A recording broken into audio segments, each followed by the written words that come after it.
Hello kay Sir Marmar Gadawon from Kudal, Tabuk City, Kalinga. Ito na po yung order nyong piso Wi-Fi vending machine. Ayan, ready for pick up na po. So bago po natin ibigay kay Sir Marmar Gadawon ay i-testing po muna natin kung gumagana yung ating piso Wi-Fi vending machine. So meron po tayo ditong mga barya.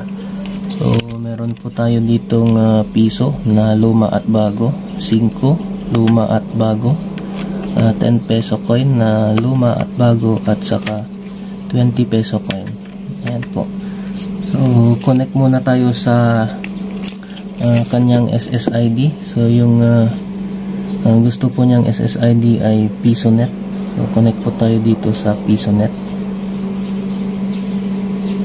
Ayan. So yun, nag-pop up po kaagad yung kanyang portal. So pindutin po natin tong insert money. Ayan.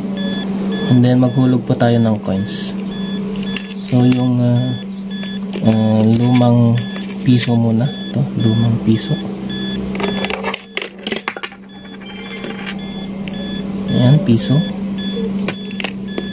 Yung bagong 1 piso. Ayan, 2 pesos. Yung lumang 5 peso coin.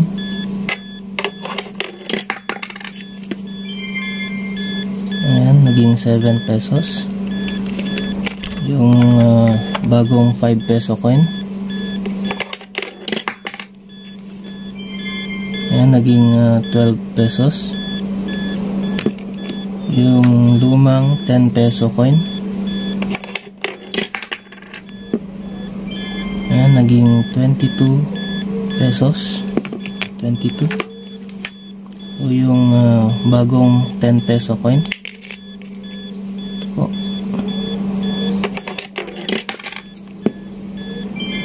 32. Ayan. So last po ay yung 20 peso coin.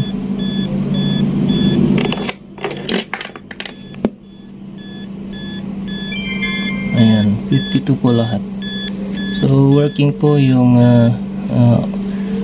unit nyo po, sir, and maraming salamat po sa pag-order. Testing po muna nating mag-YouTube kung may internet po. Ayan. So goods na goods po. Ayan. So nakaka-YouTube po, meaning po ay merong pong internet na dumalaloy po. So connected po tayo sa PisoNet. Ayan. Maraming salamat po, Sir Marmar Gadawon, and God bless po.